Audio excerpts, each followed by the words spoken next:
Utilisé pour la première fois pour surveiller le Vietnam, le drone, désormais équipé de missiles, devient le visage moderne de la guerre et l'arme préférée d'Obama. Il se met même à sélectionner personnellement les cibles à éliminer. Avant le 11 septembre, les États-Unis s'étaient opposés aux exécutions ciblées extrajudiciaires menées par d'autres nations et avaient condamné Israël qui ciblait des Palestiniens. Mais en 2012, l'armée de l'air américaine et la CIA déploient une armada de 7000 drones, principalement en Afghanistan, en Irak et au Pakistan. Obama avait étendu leur utilisation au Yémen en 2009, où se trouvaient alors moins de 300 militants. 3 ans après, ils étaient plus de 1000, suite aux attaques impitoyables des drones américains qui scandalisent les citoyens yéménites. En 2012, la même année, Obama ajoute sur sa liste de cibles les partisans libyens de Kadhafi, ainsi que les rebelles islamistes aux Philippines et en Somalie. Les répercussions de ce type de guerre restent encore à déterminer. Le nombre de victimes civiles de ces attaques reste un point sensible, et le gouvernement américain et les organisations de défense des droits de l'homme sont incapables de s'entendre sur les chiffres. Lorsqu'en 2010, un juge demande au responsable de l'attentat de Times Square comment il a pu mettre en danger des femmes et des enfants innocents, l'homme d'origine pakistanaise répond que les drones américains tuent régulièrement femmes et enfants en Afghanistan et au Pakistan. La vérité sort au grand jour, et en 2012, plus de 50 pays, certains des alliés des États-Unis, d'autres non, ont acheté ces machines de guerre. Israël, la Russie, l'Inde et l'Iran affirment avoir réussi à produire des drones mortels. Mais c'est la Chine qui développe le programme le plus ambitieux. Comme avec la bombe nucléaire, une nouvelle course aux armements est lancée. Bush avait poursuivi l'expansion de bases de l'OTAN plus proche de la Russie, lancée par Clinton, rompant ainsi la promesse faite par son père à Gorbatchev. Obama fait entrer l'Albanie et la Croatie dans l'OTAN. Et si l'administration Obama abandonne 500 bases en Irak, elle en maintient près de 1000 à travers le monde entier, en plus des 6000 bases aux États-Unis.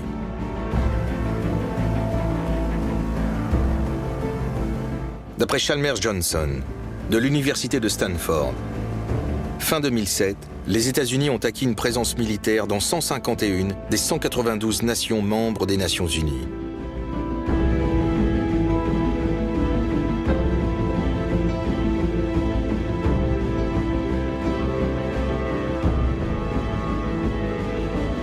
En 2008, le commandement des États-Unis pour l'Afrique, AFRICOM, dont le QG est en Allemagne, est le 6e commandement créé pour renforcer la présence militaire en Afrique.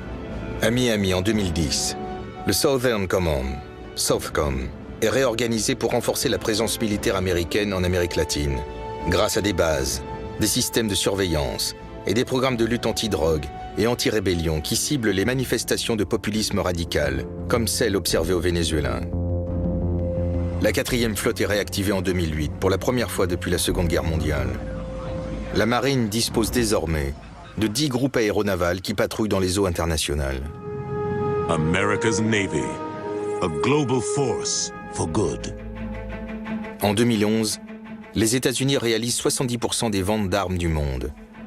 Durant l'ère Bush, les dépenses du Pentagone ont plus que doublé pour passer à 700 milliards de dollars. Même si le véritable budget du Pentagone reste secret et réparti entre plusieurs départements du gouvernement.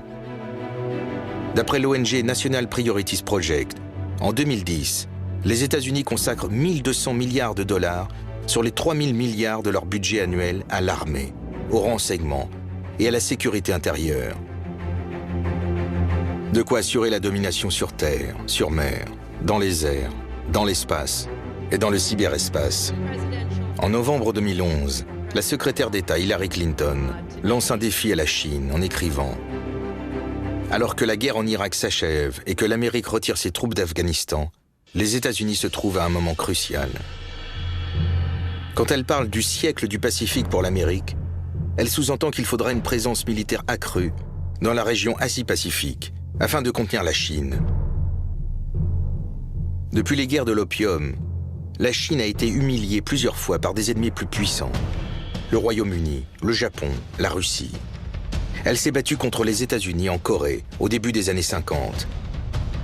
La Chine est une nation fière, la deuxième puissance économique mondiale, un régime hybride entre dirigisme d'État et capitalisme, qui a supplanté les États-Unis comme principal partenaire commercial des pays d'Asie.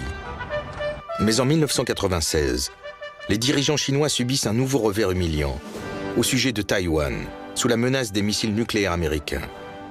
La Chine décide alors de moderniser son armée, à la fois pour protéger ses voies de navigation et ses intérêts économiques. En 2012, le Pentagone estime les dépenses de la Chine à 160 milliards de dollars.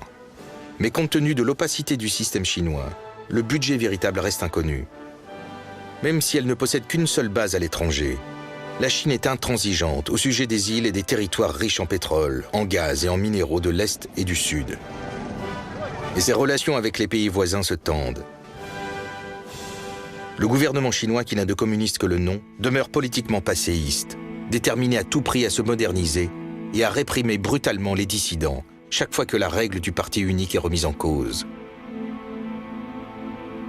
Tout en commerçant avec la Chine, les démocraties occidentales condamnent sa façon d'agir, sans grand résultat.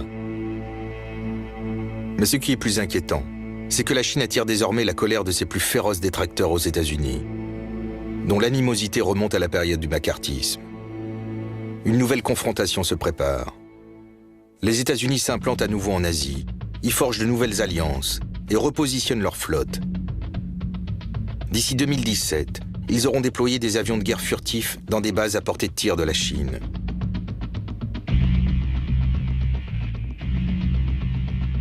L'Amérique a renforcé ses alliances militaires avec les pays voisins de la Chine, en particulier le Japon, la Corée du Sud, Taïwan et les Philippines. 2500 Marines ont été envoyés en Australie. C'est la première fois depuis le Vietnam que la présence militaire américaine augmente en Asie. La Chine est furieuse depuis que l'administration Obama a vendu pour 12 milliards de dollars d'armes à Taïwan en 2010 et en 2011. Elle accuse les États-Unis de chercher à l'encercler. La crainte qu'inspirent les États-Unis à l'étranger ne doit pas être sous-estimée. Comme l'observait en 1996 le défunt Samuel Huntington, un conservateur expert en sciences politiques. L'Occident a gagné la guerre non pas grâce à la supériorité de ses idées, de ses valeurs ou de sa religion, mais plutôt grâce à sa supériorité dans l'utilisation de la violence organisée. Les Occidentaux oublient souvent cela, mais pas le reste du monde. Les spécialistes de la Chine craignent que les États-Unis emploient la stratégie de Truman en 1946 vis-à-vis de l'Union soviétique, dans le but de contrôler son expansion. La situation est similaire, car les Occidentaux sont révoltés par le fonctionnement interne de la Chine. Mais cette fois-ci, la Chine détient 1000 milliards de dollars de bons du Trésor américain et pourrait donc mettre en danger l'économie américaine, ce que n'auraient jamais pu faire les Soviétiques. L'historien Alfred McCoy décrit les véritables enjeux. Dès 2020, le Pentagone espère contrôler la Terre entière de façon permanente, grâce à un bouclier spatial à 3 niveaux, étagé de la stratosphère à l'exosphère, qui reposera sur des drones équipés de missiles évolués. Ce triple bouclier devrait être capable d'aveugler une armée entière, en détruisant toutes les communications terrestres, avioniques et les systèmes de navigation maritime. Mais comme l'explique McCoy, l'illusion de l'invincibilité technologique et de l'omniscience a déjà par le passé déçu les ambitions des nations arrogantes, ainsi que le montrent les destins de l'Allemagne après la Seconde Guerre mondiale et celui des États-Unis au Vietnam. McCoy rappelle avec une certaine ironie que par leur veto de l'étalité mondiale, c'est-à-dire cette capacité à faire régner la loi par la force à l'échelle de la planète, les États-Unis ont la possibilité de compenser leur déclin économique futur. Et le destin de notre pays pourrait bien être déterminé par l'issue de ce cycle. La débâcle militaire due à l'illusion de la maîtrise technologique ou un nouveau régime technologique assez puissant pour perpétuer la domination globale des États-Unis.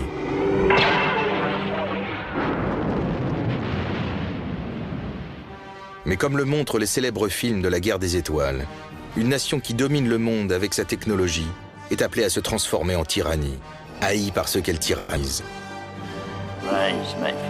La Chine sera peut-être le premier nouvel empire qui émergera de ce monde de profusion nucléaire.